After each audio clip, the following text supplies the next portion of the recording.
Dea! Dea, saan ka pupunta? Wala na rin akong tiwala sa aking sarili, Adamus. Baka nga mapahamak lamang kayo ng dahil sa akin at ito na ang pinakamabuting magagawa ko para sa inyo. Sandali! Hayaan niyo siya! Flamara, hindi natin siya maaaring hayaan. Lalo na totoong ginagamit ni Gargan ng kanyang kapangyarihan upang linlangin at pasukin ang ating mga isipan. Batid mo yan. Lalo't may Ashti Perena na nagpakita sa'yo upang subukin kang linlangin. Hindi ba? Flamara, anak!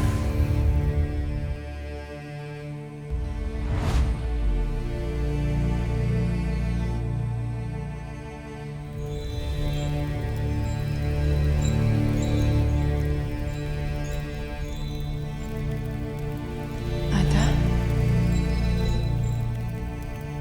Ikaw ba talaga yan, Ada?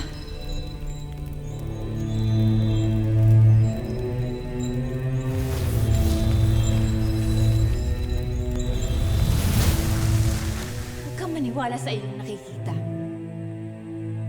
Hindi yan ang iyong ina. Nilalansi ka lamang ng inyong kalabang bathala. Hindi totoo yan. Anak ako ito.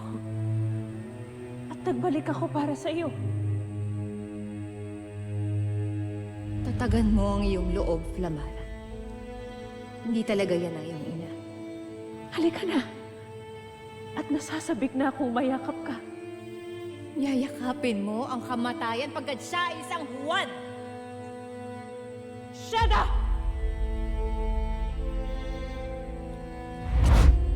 Paslangin mo ang iyong kambaldiwa. Tama yan, anak. Paslangin mo siya. Ngayon din.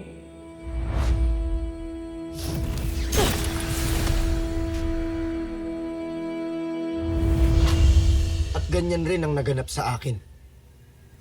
Kaya't huwag tayong magkunwari na si Dea lang ang may suliranin rito. Gusto na. Hindi ko nais na mag-away pa kayo ng dahil lamang sa akin, Adamus. Dea, hindi ka namin pababayaan. Huwag mo na akong ipagtanggol, Tera. Hindi kita pinagtatanggol. Ang kailangan mo, Karamay. Kailangan mo ng tulong. At anong tulong ang maibibigay natin sa kanya, Tera? Samara, lahat tayo ay may kailangan ng tulong. Tulong para palakasin ang mga loob at lalo ang mga isip natin para hindi na tayo matukso ni Gargan. Ramdam natin kung gaano kalakas ang kapangyarihan niya. At sigurado ako na iisa-isahin niya tayo para pagsamantalahan ng mga takot at mga kahinaan natin. Kailangan nating magkaisa. Kailangan magkaisa tayo sa paglaban. Tingin ko may maitutulong sa atin ang mga ninuno natin. Sila ang mas may karanasan kaysa sa atin.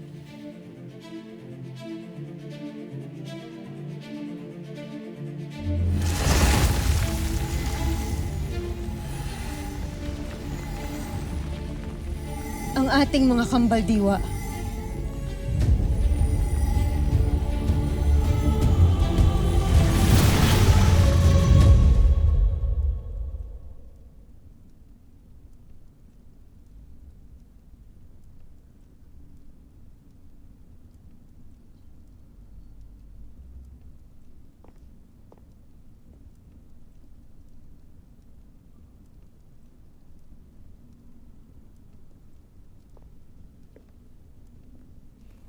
Ibig mo raw ako makausap, Armea.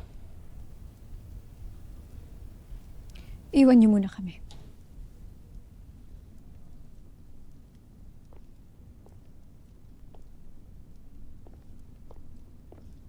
Makikiusap sana ako na mapagbago mo ang pasya ng iyong Ashti Tabun para mapakawalan si Daron.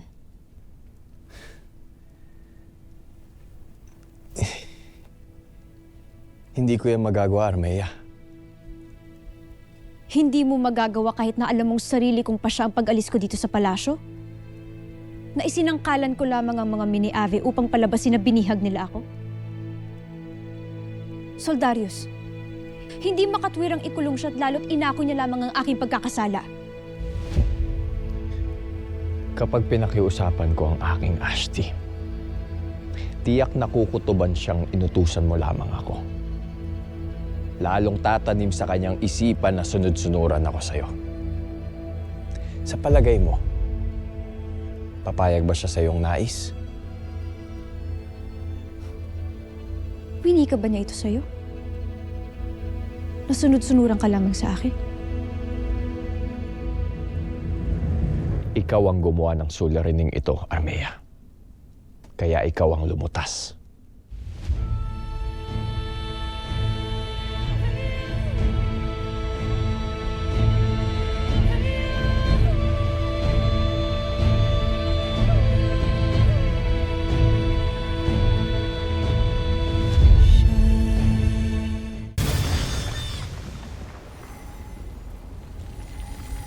Nasaan tayo?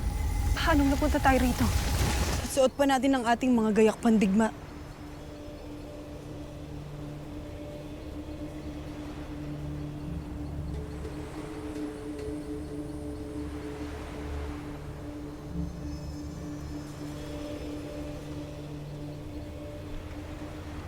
Hindi ba't hiniling mo ang aming tulong, Tera? Opo.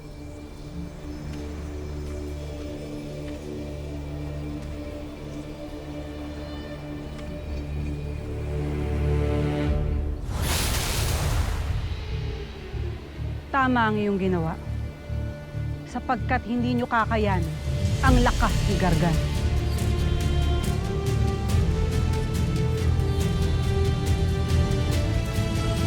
Mga Pashnea, ano ang sinasabi ng aking kawal na hindi siya si Hagord? Pakawalan mo na ako dito at talagang nauubos na ang aking pangunawa sa iyo. Patunayan mo na hindi nga ikaw ang halimaw mong ama. Angade Minar. Eshabayan, Argushnev Beyakar,